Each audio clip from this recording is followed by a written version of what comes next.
Yo, salut les gars, j'espère que vous allez bien. Alors, on se retrouve aujourd'hui pour une nouvelle vidéo dans laquelle on va voir les liquidités, buy side liquidity et sell side liquidity. Qui sont des liquidités qui sont aussi très importantes sur le marché. On va voir déjà comment les identifier sur le marché, comment les utiliser et qu'est-ce qu'ils peuvent apporter à notre système de trading. Donc, c'est tout cela qu'on va voir dans cette vidéo. Alors, pour les personnes qui me connaissent pas, moi c'est Darwin, je fais sur cette chaîne KSNF des vidéos concernant le trading. Alors, si c'est un sujet qui t'intéresse, je t'invite à liker, à t'abonner, à partager, à commenter pour me dire aussi des sujets de vidéos que tu aimerais voir sur la chaîne. Et aussi si tu apprécies cette vidéo. Alors, on ne va pas perdre plus de temps, on va aller directement sur mon écran où je vais te montrer c'est quoi les buy side et sell side liquidity. Allez, go! Là, nous sommes sur mon écran, liquidité externe, buy side liquidity et sell side liquidity. Comme vous l'avez vu, une vidéo sur les liquidités externes, sur la stratégie sur les liquidités externes. Vous payez des previous daily high, previous daily low, previous weekly low, previous monthly high et low, tout ça. Ça, c'est d'autres styles de liquidité qu'on peut aussi trader. Ce sont les sell side et les buy side liquidity. En fait, ça signifie quoi? Buy side liquidity, c'est quoi? Ce sont les stop loss des retail et aussi les ordres buy stop. Vous avez vu dans la vidéo où je vous parlais des liquidités internes et externes, j'ai eu à vous expliquer c'est quoi les liquidités, comment on détermine liquidité sur le marché. Donc les buy side liquidity c'est quoi? C'est tout ce qui est ici en bleu. Ce sont où il y a des stop loss des retail, les personnes qui ont vendu le prix. Et aussi il y a des buy stop, des personnes qui veulent faire des achats et on recherche donc les stop loss de ces différentes personnes là. Ici sur les sell side liquidity c'est quoi? C'est tous les retail, des stop loss des personnes qui ont racheté le prix et aussi les sell stop des personnes qui veulent. Lorsqu'on va casser la zone, bon, ce qui va se passer c'est que on va activer ces personnes et on va se retourner vers le sens contraire. Comme vous le savez déjà, lorsqu'on prend un high, une buy side liquidity, c'est pour potentiellement se retourner. Lorsqu'on prend une sell side liquidity, c'est pour potentiellement se retourner. Et vous le savez déjà, les différentes confirmations, c'est les breaker blocks, les order blocks après changement de caractère, toutes les zones de supply demand après qu'on ait pris une grosse zone de liquidité. Vous voyez, lorsqu'on prend une grosse zone de liquidité, on descend sur le time frame d'entrée. Si vous entrez peut-être en M15, vous allez aller en M15 et avoir vos différentes confirmations. C'est très simple à mettre en pratique. Et je vous réexplique encore un peu pour les personnes qui ne savent pas comment les liquidités fonctionnent. À ce niveau ici, il y a des stop loss. Donc, on a de la liquidité pour les personnes qui ont vendu le prix. Ils ont des stop loss qui sont accumulés à ce niveau ici. Donc, à ce niveau ici. Donc, ce qui se passe, c'est que lorsque le prix évolue comme ceci, le prix, qu'est-ce qu'il va faire? Il va venir ici, ressortir toutes les personnes qui ont des stop loss ici. Et à ce niveau ici, il y a des personnes qui veulent racheter le prix en impulsion. Donc, ils veulent dire, ok, ils se placent ici. Comme ça, lorsque le prix va casser la zone, moi, je place mon stop loss ici. Et ils veulent directement aller rechercher des points plus hauts. On active les buy stop, ensuite, on les active. Ensuite, on revient prendre leur SL et on descend comme ceci. Si vous voulez une vidéo plus détaillée sur comment les liquidités fonctionnent, j'ai eu à faire une vidéo dessus sur comment utiliser les zones de liquidité. Sachez qu'au-dessus des highs et des lows majeurs de structure majeure, on a de la liquidité. Supposons ici que nous soyons sur le time frame H4. Ici, on a un high, on a un low. Au-dessus, sur les highs et sur les lows des structures, lorsqu'on traite la structure de marché, je pense que vous connaissez vraiment ça, la structure de marché, n'est-ce pas? Si vous ne connaissez pas, il y a une vidéo qui a déjà été faite à ce sujet. Lorsqu'on trace la structure de marché, ici, on a des highs et on a des lows. Au-dessus de ces highs et en dessous de ces lows, on a de la liquidité, justement, les liquidités des stop loss des personnes qui ramènent le prix à la baisse. Et c'est les stop loss des personnes qui ramènent le prix à l'achat. Donc, on a une structure ici. Ici, après, on casse. On a le high, on a le low, on a le high, on a le low, on a le high, on a le low. Ensuite, on monte. Et pareil jusqu'ici. Donc, ici, partout ici, on a de la liquidité. Buy side liquidity, buy side liquidity. Et vous voyez qu'à chaque fois qu'on récupère la liquidité, on a tendance à se retourner. Parce que le marché, en fait, évolue de liquidité en liquidité. Ici, on récupère la liquidité, on s'en va vers le haut. On récupère la liquidité, on s'en va vers le bas. On récupère la liquidité qu'on a ici, on s'en va vers le haut. Ici, on récupère, on s'en va vers le bas. Donc, on va aller un peu sur un graphique où on va voir où sont les buy side et les sell side liquidity. Allez, go! Là, nous sommes sur USD4, sur le time frame H1. Ici, qu'est-ce qu'on peut déterminer? Moi, je peux déterminer l'équité à vue d'œil. Déjà, la première chose que vous devez faire, c'est quoi? C'est déterminer la structure de marché. Supposons ici, regardez ici, là, on reste comme ceci. On a des highs et des lows partout. J'ai un low, vous voyez. Ici, j'ai un high. Regardez, vous voyez ici. J'ai un high et j'ai un high ici. Ici, j'ai un low. Et sachez que ces liquidités sont les liquidités externes. Ils ne sont pas les liquidités qui sont internes. Ce n'est pas des choses qu'on va venir tracer ici.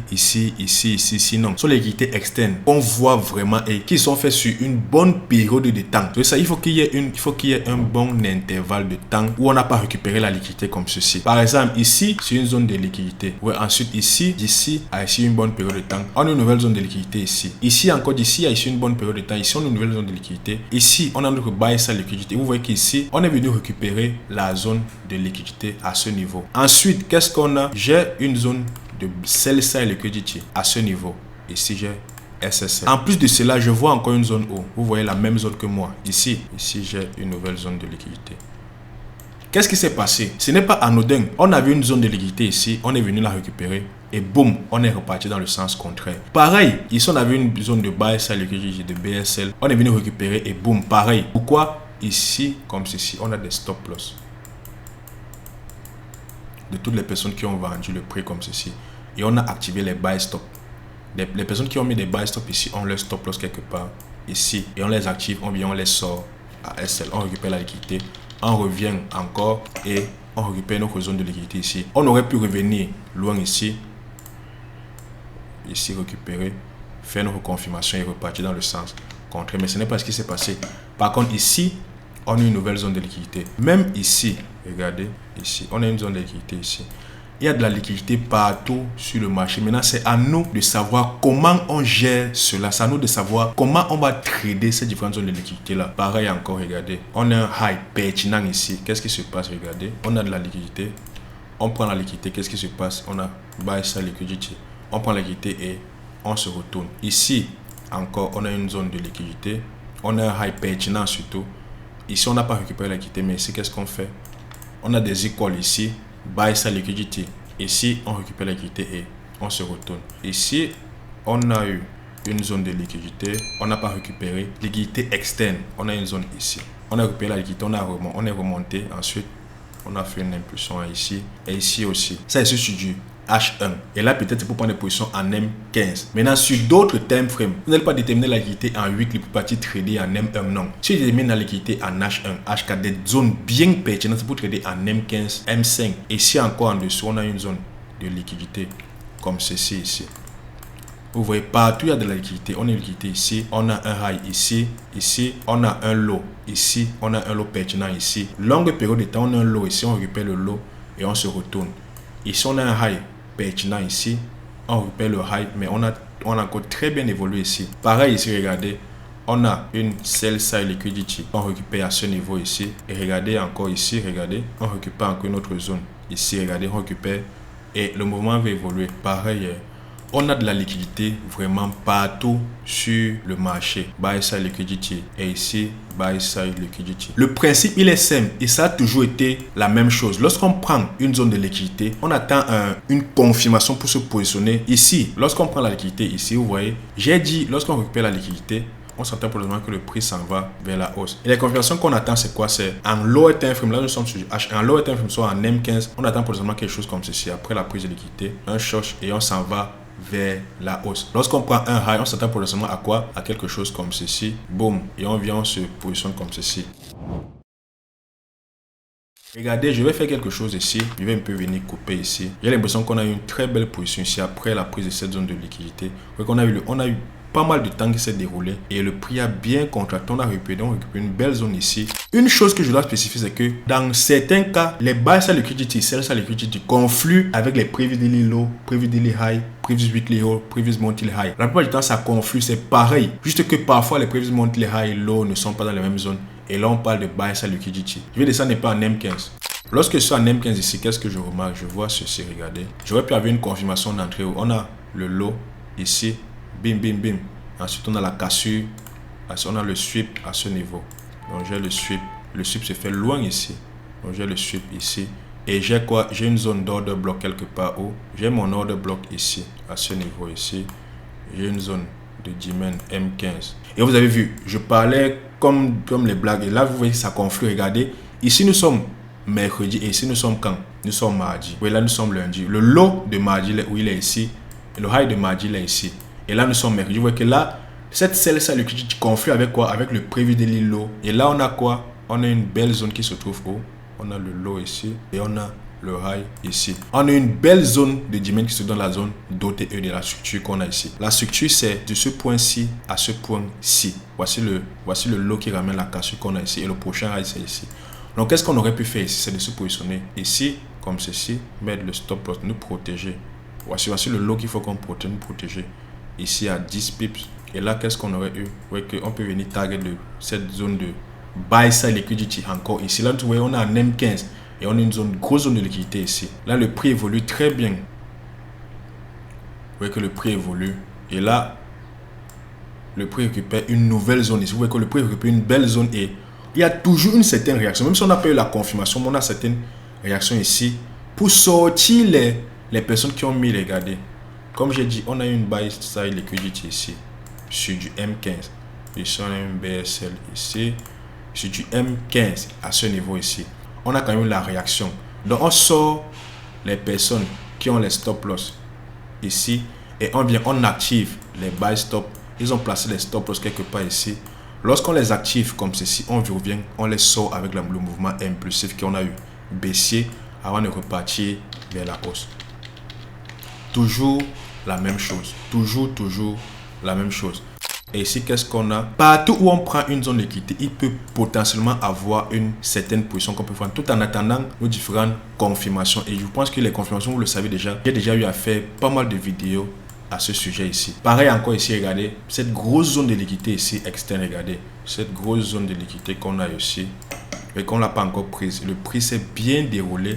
Le prix a bien évolué. Si on prend la liquidité ici, regardez. Même de visu, je vois qu'on a une position, regardez. Prise de liquidité, prix du high, prix du low. Même en H1, vous voyez qu'on a une très belle position ici comme ceci, qui nous rapporte plus de 4 R. Si je descends en M15, qu'est-ce qu'on a? En M15, regardez, prise de liquidité, boum, boum, boum. Et là, on peut entrer sur la zone d'OTE qu'on a.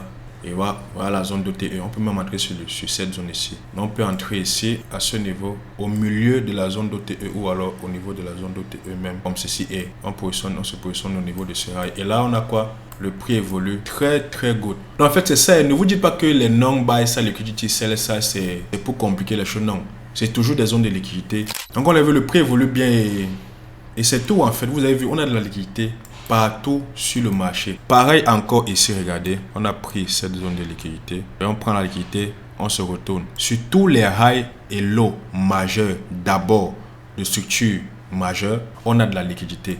Et comme j'ai dit, les mêmes confirmations, c'est pareil comme sur la vidéo sur les prises de liquidité externes que j'ai eu à faire, sur la stratégie de trading que j'ai eu à faire. C'est après la prise de liquidité comme ceci, on attend potentiellement une confirmation comme ceci.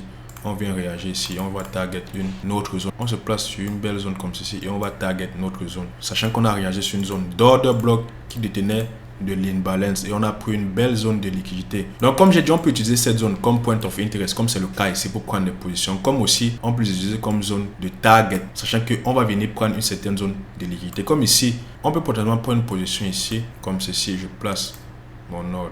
Et j'ai une zone de sell side liquidity quelque part ici. Donc, je peux potentiellement venir target cette zone ici, très simplement, tout en sachant que avant cette zone qui est très en dessous, j'ai une zone d'abord ici. Vous voyez, parce qu'on a regardé le prix évolue, on nous crée un lot qui est très éloigné des autres et on a une grosse impulsion. Donc là, on a un vrai pic et le prix évolue à la hausse. Donc c'est ça en fait. Ici, j'ai une zone de liquidité. Donc on pourrait potentiellement faire une clôture partielle d'abord ici et ensuite venir le TP final ici. C'était tout pour cette vidéo. Dites-moi ce que vous pensez de cette vidéo en commentaire. Et ne vous dites pas que le non-buy, ça veut dire la même chose. C'est juste des zones de liquidité. C'est tout. Donc dites-moi ce que vous pensez de cette vidéo en commentaire. N'hésitez pas à partager, à liker, de vous abonner, à commenter. Vous me dites ce que vous avez pensé comme je l'ai dit au préalable. Et aussi vous me dites d'autres sujets de vidéos que vous aimez voir sur la chaîne. Passez une excellente soirée ou journée en fonction de l'heure à laquelle vous regardez cette vidéo. Allez, peace.